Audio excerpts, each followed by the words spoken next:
স্মরণ করো যখন আল্লাহ তাআলা বলবেন, হে মারিয়াম পুত্র ঈসা, আমার সেই নিয়ামতের কথা স্মরণ করো যা আমি তোমাকে ও তোমার মাকে দান করেছিলাম।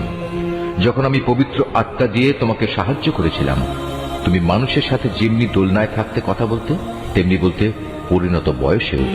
আমি যখন তোমাকে কিতাব, জ্ঞান বিজ্ঞান, তাওরাত ও ইনজিল দান করেছিলাম, তখন তুমি আমারই হুকুমে কাঁচা মাটি দিয়ে পাখি সদৃশ্য আকৃতি বানাতে, অতঃপর তাতে ফুঁ দিতে, আর আমার আদেশক্রমেই তা পাখি হয়ে যেত।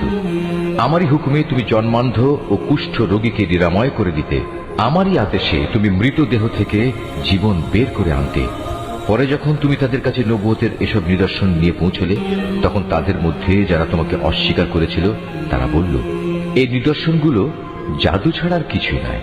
তখন আমি তোমার কোন অনিষ্ট সাধন থেকে বনী ইসরাইলদের নিবৃত্ত করে রেখেছিলাম।